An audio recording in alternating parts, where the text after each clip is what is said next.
ओम श्री गणेशाय नमः। राधे राधे एवरीवन।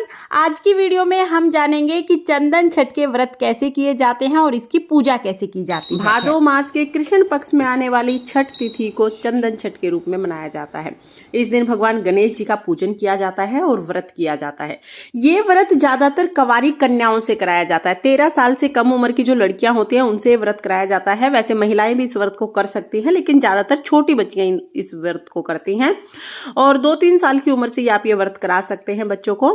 अब देखिए, कई बार क्या होता है कि जब कुछ दिन ऐसे होते हैं जब हम पूजा नहीं करते हैं, महिलाओं के कुछ दिन ऐसे होते हैं, अगर उन दिनों में हमसे कोई दोष हो जाता है, पूजा सामग्री को हम स्पर्श कर लेते हैं या कोई दोष हो जाता है, तो उसके निवारण के लिए चंदन छठ का व्रत किया जाता है। अब छोटे छोटे बच्चे हैं, वैसे तो ये व्रत निर्जला व्रत किया जाता है, लेकिन छोटे छोटे बच्चे हैं तो निर्जला तो ये व्रत उनके लिए पॉसिबल नहीं है कर पाना, तो आप दिन में उनको फल दे सकते हैं और रात को चंद्रमा को अर्घ देने के बाद ही व्रत का पारण किया जाता है। पूरा दिन व्रत किया जाता है और ये 2 व्रत किए जाते हैं साल में, चंदन छठ और सूरज छठ। अगर चंदन छठ का व्रत किया है तो फिर सूरज छठ का व्रत भी करना होता है। 3 साल, 5 साल, 7 साल आप ये व्रत कर सकते हैं। अब देखिए, सूरज छठ के दिन अगर आपने व्रत किया है या आपने बच्चों से व्रत कराया है घर में छोटी लड़कियों से, तो सुबह सुबह स्नान जब करेंगे तो उस स्नान के जल में फूल डाल दें या तिल डाल दें। उसके बाद जब बच्चे स्नान कर लेंगे तो आप छोटी छोटी कन्याओं को बहुत सुंदर से नए वस्त्र पहनाएं, उनको फूलों से सजाएं। इस दिन बच्चों के बड़े लाड चाव किए जाते हैं। तो जिसने भी व्रत किया है वो स्नान आदि करने के बाद घर के मंदिर के सामने आप ये पूजा कर सकते हैं या आप अपने घर के आंगन में बैठकर भी ये पूजा कर सकते हैं। तो यहाँ पर देखिए, मंदिर के सामने ही मैं ये पूजा कर लूंगी। और वैसे तो आप चाहें तो आप चौकी भी लगा सकते हैं, या अगर आप चौकी ना भी लगाना चाहें तो सिंपल तरीके से जो पारंपरिक तरीका है वो ये है कि एक थाली में ही हम लोग ये पूजन कर लेते हैं। तो यहाँ पर मैंने एक शुद्ध पात्र ले लिया है, थाली ले ली है, उसमें हम सबसे पहले स्वास्तिक बना लेंगे। और देखिए, बच्चों से ये व्रत कराया जाता है। जैसे कि मैंने आपको बताया कि 13 साल से छोटी उम्र की लड़कियां इस व्रत को करती हैं। तो आप जिस भी बच्चे ने व्रत किया है ना, उसी से पूजा का सारा काम आप कराएं। आप पास में बैठ के उसे बताते रहें, लेकिन पूजा का सारा काम बच्चे को ही करना है। सबसे पहले स्वास्तिक बना देंगे, उसके ऊपर गणेश जी को विराजमान करेंगे। तो गणेश जी की फोटो मूर्ति है तो आप उन्हें विराजमान कर लें, नहीं तो सुपारी से गणेश जी बना सकते हैं। अब देखिए, गणेश जी की अगर आपकी प्रतिमा धातु की है तो उन्हें स्नान करा दें, नहीं तो जल के छींटे आप लगा दें। उसके बाद हम घी का दिया जलाएंगे, फिर हम तिलक लगाएंगे। चंदन छठ है तो चंदन से हमें तिलक जरूर लगाना है। दिए का भी हमें विधिवत पूजन करना होता है, दिए को भी तिलक लगाएं। चंदन से तिलक लगाने के बाद रोली से हम तिलक लगा देंगे। फिर वस्त्र स्वरूप कलावा समर्पित कर देंगे। तो गणेश जी को यहाँ हमने वस्त्र स्वरूप कलावा समर्पित कर दिया है। उसके बाद हम फूल समर्पित करेंगे। तो जो भी फूल आपको मिल जाए आप गणेश जी को समर्पित करें। दीपक को भी आप फूल जरूर समर्पित करें। उसके बाद हमें 1 गिलास गेहूं लेने हैं। आप चाहे तो आप नया गिलास ले सकते हैं या आप घर में जो गिलास है वो ले सकते हैं। उसके बाद हम भोग समर्पित करेंगे। तो भोग में कोई भी दूध से बनी हुई मिठाई आप समर्पित कर सकते हैं और कोई भी फल आप भोग में समर्पित कर सकते हैं। अन्न का भोग हमें नहीं समर्पित करना है, सिर्फ फलाहार भोग ही समर्पित करना है, ताकि बच्चे जिन्होंने व्रत किया है वो भी इसे प्रसाद स्वरूप ग्रहण कर सके। उसके बाद हम तिल समर्पित करेंगे। तो चंदन छठ की व्रत में आप तिल जरूर जरूर समर्पित करें। तो यहाँ पर हम गणेश जी को तिल समर्पित करेंगे और दिए में भी तिल समर्पित कर देंगे। फिर हम दक्षिणा समर्पित करेंगे। तो यथासंभव आप दक्षिणा समर्पित कर दीजिए।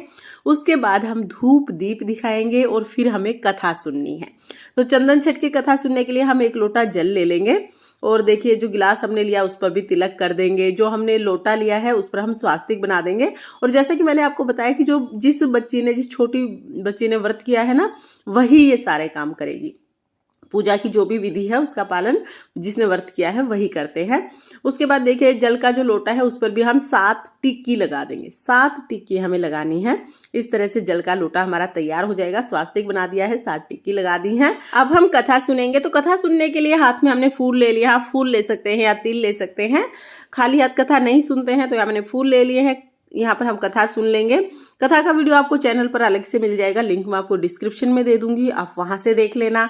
कथा सुनने के बाद जो फूल हमने लिए हैं वो हम गणेश जी को समर्पित करेंगे। कुछ फूल हम जो हमने जल का लोटा लिया है उसमें डाल देंगे। इस तरह से हमारी चंदन छठ की कथा पूर्ण हो जाएगी। कथा सुनने के बाद हम आरती करेंगे। तो यहाँ पर हम बहुत ही प्रेम पूर्वक गणेश जी की आरती करेंगे और आरती करने के बाद हाथ जोड़कर पूजा में रही कमियों के लिए क्षमा याचना करेंगे और अपनी मनोकामनाओं को पूर्ण करने के लिए भगवान गणेश जी से प्रार्थना करेंगे।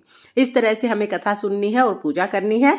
उसके बाद जब हम पूजा कर लेंगे तो जो जल का लोटा हमने लिया है ये हम सूर्य देवता को अर्घ दे देंगे, क्योंकि सुबह के समय हमें ये पूजा करनी है। तो सुबह के समय हम जब पूजा करेंगे तो सूर्य देवता को अर्घ दे देंगे। और फिर 1 लोटा जल हमें रात को चंद्रमा जब उदय होंगे ना तो चंद्रमा को अर्घ देना है। तो सुबह की कहानी का जो जल है वो सूर्य देवता को हम अर्घ दे देंगे। पूजा के बाद जो 1 गिलास गेहूं हमने चढ़ाए हैं, जो दक्षिणा चढ़ाई है, वो हम किसी भी गरीब को दान दे देंगे या तो आप पंडित को दान दे सकते हैं। और जो भी भोग प्रसाद आपने चढ़ाया है वो घर में सभी सदस्यों को आप प्रसाद के रूप में बांट सकते हैं। जिसने व्रत किया है वो भी ये प्रसाद ग्रहण कर सकते हैं। ध्यान रहे कि हमें अन्न का प्रसाद नहीं चढ़ाना होता है। अभी वैसे तो मैंने आपको बताया कि निर्जला व्रत किया जाता है, लेकिन छोटे बच्चियां ये व्रत करती हैं तो आप दिन में फल फ्रूट उनको दे सकते हैं, नमक बिल्कुल नहीं देना है। तो पूरा दिन हमें व्रत करना है और रात के समय जब चंद्रमा उदय होंगे तब चंद्रमा को अर्घ देने के बाद फिर व्रत का पारण किया जाता है। फ्रेंड्स, चंदन छठ के व्रत बहुत ही शुभ माने जाते हैं, तो आप अपनी छोटी बच्चियों से व्रत जरूर कराएं और महिलाएं भी ये व्रत कर लेती हैं। तो अगर आप ये व्रत करना चाहते हैं तो आप भी इस व्रत को कर सकते हैं। फ्रेंड्स, चंदन छठ के व्रत की पूजा की ये बहुत ही सरल और पारंपरिक विधि है। अगर आपको विधि पसंद आई हो तो प्लीज वीडियो को लाइक कर देना और हम महिलाएं घर में तीज त्योहार कैसे करते हैं ये देखने के लिए मेरे चैनल को सब्सक्राइब कर लेना। तो फिर मिलते हैं किसी और वीडियो के साथ, तब तक के लिए ओम श्री गणेशाय नमः। राधे राधे।